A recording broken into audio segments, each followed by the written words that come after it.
मित्र हो नमस्कार. मराठी रंगभूमीवर काही वर्षांपूर्वी एक नाटक येऊन गेलं होतं. ज्या नाटकानं त्या काळात खूप मोठं वादळ निर्माण केलं होतं. त्या नाटकाचं नाव होतं गोलफिटा. त्यानंतर अलीकडेच्या काही वर्षांमध्ये म्हणजे 2-3 वर्ष झाली असतील, OTT प्लॅटफॉर्मवर एक वेब सीरीज रिलीज झाली होती. त्या वेब सीरीजचं नाव होतं रानबाजार. त्या दोन्ही गोष्टींमध्ये कॉमन गोष्ट होती अशी होती, की दोन्ही या गोष्टी वेश्या व्यवसायातील महिलांच्या आयुष्यांवर बेतलेल्या होत्या. आज या दोघी गोष्टींची आठवण होण्याचे कारण म्हणजे राजकारणाचा झालेला गोलफिटा आणि उद्धव सेनेवर आरोप करण्यात आलेला उल्लेख म्हणजे रानबाजारचा. आज या दोन्ही गोष्टींवर भाष्य करताना आपण सध्या जे उद्धव सेनेचे खासदार पळवण्यात आलेत म्हणण्यापेक्षा ते आपोआप गेलेले आहेत, पण त्यांच्याबद्दल कायदेशीर बाबी काय आहेत, ते कायदेशीर कचाट्यात अडकू शकतात का, त्याबाबतच्या सर्वोच्च न्यायालयाच्या गाईडलाईन्स काय आहेत, या सर्व विषयावर आपण बोलणार आहोत. तर व्हिडिओ कुठंही स्किप न करता शेवटपर्यंत पाहायला विसरू नका. मित्रहो नमस्कार. तुम्ही पाहताय विचारपोते. मित्रांनो, तुम्हाला आठवत असेल की उद्धव ठाकरे गटाचे 6 खासदार गेल्या काही महिन्यांपासून शिंदे सेनेच्या संपर्कात आहेत आणि याविषयी माध्यमांनी त्यावेळी बातम्या प्रसिद्ध केल्या होत्या. मात्र उद्धव सेनेनं आपल्यातला कोणीही खासदार फुटणार नाही अशा वारंवार वल्गना केल्या आणि त्याचं पर्यवसान शेवटी या पक्षफुटीमध्ये झालं. आता उद्धव ठाकरे यांच्याकडे शिवसेनेची धुरा आल्यापासून हे चौथं मोठं पक्षांतर होतं. सुरुवातीच्या काळात मला माहिती असेल की छगन भुजबळ गेले होते. त्यावेळी उद्धव ठाकरे एक प्रमुख नव्हते, पण ते राजकारणात होते. बऱ्यापैकी त्यांचा वर्चस्व चालत होता शिवसेनेमध्ये.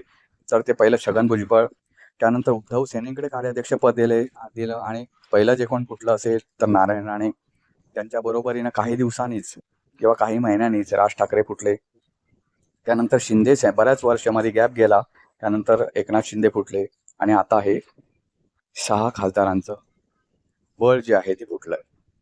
मित्रहो, आता महत्वाचा विषय म्हणजे काल म्हणजे गुरुवारी उद्धव सेनेनं सर्व खासदारांची मीटिंग बोलावली होती. उद्धव सेनेचे लोकसभेमध्ये 9 खासदार सध्या आहेत. त्यांना व्हीप जारी करण्यात आला होता या मीटिंगला येण्यासाठी, पण त्यातले 6 खासदार काय आले नाही. 3च खासदार उपस्थित होते. मित्रांनो, या सगळ्या विषयावर चर्चा करताना एकनाथ शिंदे यांच्या शिवसेनेनं असं म्हटलंय की व्हीप जो असतो तो केवळ सभागृहामध्ये लागू होतो, इतर वेळी लागू होत नाही. तर याबाबत सर्वोच्च न्यायालयाच्या गाईडलाईन्स काय आहेत ते आपण पाहणार आहोत सुरुवातीला.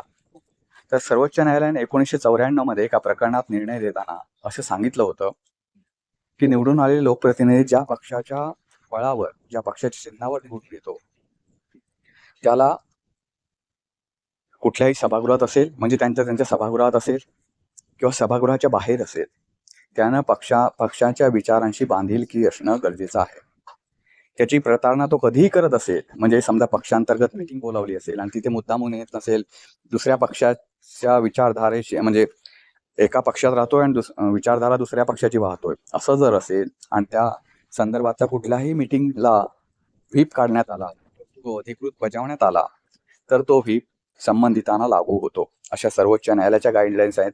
आता महत्वाचं म्हणजे सर्वोच्च न्यायालय सुद्धा अलीकडच्या काळात बदलू लागलंय. म्हणजे जे भाजप म्हणेल तसंच होतंय.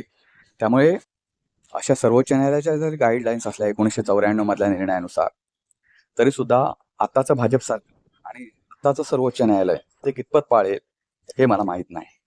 कारण कायदे रोज मोडले जातात, कायदे रोज नव्यानं आणले जातात, कुठली तरी पळवाट शोधली जाते आणि पळवाट नसताना सुद्धा संबंधित पळून जातात. या सर्व गोष्टी पाहिल्या तर तुम्हाला कळेल की सध्या राजकारणात काही होऊ शकतं आणि भारतात काही होऊ शकतं. मित्रांनो, आता येऊया आपण रानबाजारने गोलफिटा या विषयाकडे.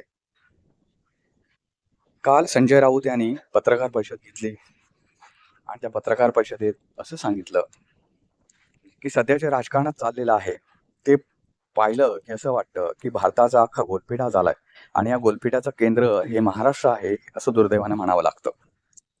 त्याला उत्तर देताना शिंदे सेनेच्या नेत्या असलेल्या ज्योती वाघमारे यांनी सांगितलं की महाराष्ट्राचा गोलफिटा झाल्यासारखी अशी तुम्ही वाईट उपमा द्यावी, हे महाराष्ट्राचं दुर्दैव आहे आणि अशोभनीय आहे. तुम्ही असं जर म्हणत असाल तर तुमच्याकडे पाहिल्यावर असं वाटतं की तुम्ही रानबाजार सिरीज चालू आहे की काय असं वाटतं. तुम्ही स्वतःचे खासदार तुम्हाला सांभाळता येत नाही, मान्य करा, असं वगैरे त्यांनी काय काय सांगितलं. महत्वाचा मित्रांनो विषय असा आहे की उद्धव सेनेनं पहिली गोष्ट आता तरी कुठेतरी शहाणे होणं गरजेचं आहे. कारण कसं आहे, तुमचे खासदार, तुमचे आमदार, तुमचे नेते तुम्हाला सोडून जातात म्हणजे ठीक आहे, पैशाचा आमिष असतो, मान्यच आहेत बरं, की उद्धव सेनेची कमकुवत बाजू पडते आणि त्यामुळे काहीतरी धाकधपटशा सत्ताधाऱ्यांकडून दाखवला जातो आणि हे लोक गळायला लागतात. या गोष्टी मान्यच आहेत. पण उद्धव सेनेचं तरी जेव्हा मीडियामध्ये बातमी येते तेव्हा त्याची इतक्या वेळा धक्के बसल्यानंतर त्याची शहानिशा करायला हवी, संबंधितांच्या हालचालीवर कुठेतरी लक्ष ठेवायला हवं. या गोष्टी केल्या पाहिजेत. कारण अलीकडच्या काळात फुटून फुटून पक्षाची एवढी वाईट अवस्था झाली. त्याकडे उद्धव ठाकरे किंवा आदित्य ठाकरे या दोन्ही जे ठाकरे घराण्यातले ब्रँड आहेत त्यांनी एक सिरियसली लक्ष घालणं गरजेचं आहे. कारण त्यांचे जे नेते आहेत, संजय राऊत असतील किंवा सुषमा अंधारे असतील, त्या दोन्ही टीव्हीवरच येऊन बोलतात, कुठेतरी जनतेच्या दरबारात जाणं म्हणतात. मी खूप वेळा हा विषय बोललो आहे. जनतेच्या सोबत राहिलं पाहिजे. महत्वाचं म्हणजे खासदार आमदारांवर त्यांना काहीतरी अशा काय म्हणतात ते असाइनमेंट दिल्या पाहिजेत की तुम्ही असं करा तसं करा. ते होत नाहीये उद्धव सेनेकडून. दुसरीकडे ह्यांचं दुखणं असं आहे की त्यांच्या कुठे कुठे ईडीची जर धमकी दिली तर हे घाबरून जाणारे लोक आहेत. कारण त्यांचं कुठे ना कुठे असतात राजकारणात. घाबरा माणूस जर असेल तर त्याला कुठे ना कुठे काहीतरी सापडण्याची भीती असते, ते तुम्हाला माहिती आहे. त्यामुळे हे खासदार गळाला लागतात, आमदार गळाला लागतात. आता तर म्हणे की मुंबई महापालिकेतले नगरसेवक सुद्धा गळाला लागणार आहेत आणि आमदार सुद्धा गळाला लागणार आहे. गंमत अशी आहे मित्रांनो याच्यात की खरोखरच महाराष्ट्राच्या राजकारणाचा गोलफिडा झाला आहे असं म्हटलं तरी वावगं ठरू नये. कारण गोलफिडामध्ये जे दाखवण्यात आलंय की आणि रानबाजारमध्ये सुद्धा जे दाखवण्यात आलंय की त्यांना वेशा असतात, त्यांचं त्यांचं आपल्याला उपमर्द करायचं नाही. त्या काय अशाच स्वखुशीने याच्यात आलेले नसतात. पण एक गोष्ट तिथली मानली पाहिजे की तिला कुठलाही आवड निवड नसते, तिला कुठलीही विचारधारा नसतो. कुठल्याही विचारधारेचा माणूस येऊन दे, कुठल्याही जाती धर्माचा माणूस येऊन दे की कोणी येऊ दे, त्यांच्यासोबत एक व्यवसाय म्हणून तिला ते करायला लागतं. तिचं काम आहे ते.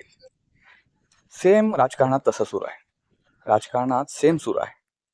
भाजप करू दे, उद्धव सेना करू दे, शिंदे सेना करू दे, आणखी कोणता पक्ष करू दे, त्यांच्या पक्षात आलेल्या व्यक्तीची विचारधारा कोणती आहे, त्याचे अगोदरचे कोणाशी लागे बांधे होते, त्याचे मित्रत्व कोणाशी आहे, तो कुठल्या कॅटेगरीतला माणूस आहे, कुठल्या लायकीचा माणूस आहे, काही न बघता पक्षात प्रवेश दिला जातो आणि पूर्ण विचारधारेशी काही संबंधच उरलेला नाही कुठल्या पक्षाचा, असं वाटतं कधी कधी.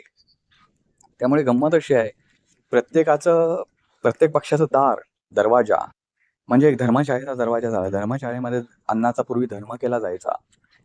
तो धर्म करण्यामागे एक ही अशी पद्धत होती की बाबा त्याच्यातून त्यांना अन्न हा एक म्हणतात नाही का, अन्न हे पूर्ण ब्रह्म आहे, तर त्याचा दानधर्म करणं हे खूप मोठं पुण्याचं काम आहे.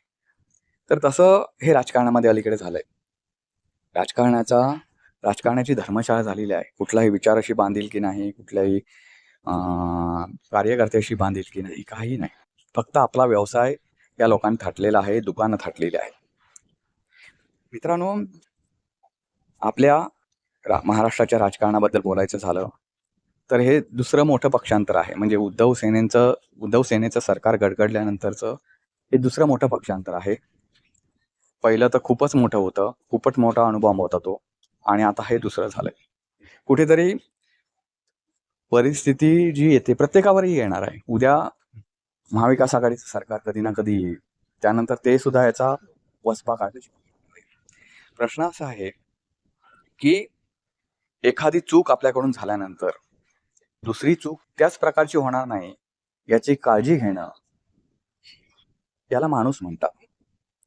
पण त्याच चुका परत परत होत राहतात तेव्हा त्याला माणूस म्हणता येत नाही. त्याला कोण म्हणायचं ते तुम्ही ठरवा. उद्धव सेनेकडून ह्या वारंवार चुका होत आहेत आणि उद्धव सेनेचा दुबळेपणावर जो भाजप आहे त्याच्यासारखा गिधाडासारखा पक्ष गिधाडासारखा पक्ष हा या उद्धव ठाकरेंच्या दुर्बलतेवर वारंवार घाव घालतो आहे. खरं तर राजकारणामध्ये उद्धव ठाकरे यांच्याकडे पाहिल्यानंतर खरंच दया येते, की असं राजकारणामध्ये इतक्या खालच्या पातळीवर जायला नको. कुणी राजकारणात यश, अपयश या दोन्ही गोष्टी चालत राहतात. पण ते इतक्याही निश्चितम पातळीवर येऊ नयेत, की त्याला आपण एखादा सामान्य माणूस जर कुठल्या राज्यामध्ये गेला तर त्याला महाराष्ट्राचा आहे असं म्हणण्याची लाज वाटू नये. एवढं गलिच्छ राजकारण तरी महाराष्ट्रात करू नका. आणि महत्त्वाचं म्हणजे असे राजकारण जर कोण करत असेल तर त्याला हद्दपार करण्याची ताकद जनतेने स्वतःच्या बळामध्ये ठेवली पाहिजे, बाहूमध्ये ठेवली पाहिजे, दंडामध्ये ठेवली पाहिजे. कारण अलीकडच्या काळात जर राजकारण पाहिलं तर जनतेला मतदानाचाही अधिकार यापुढे राहील की नाही हे सांगता येत नाही. संविधानाच्या गप्पा आपण खूप मारतो, जय संविधान, जय भीम.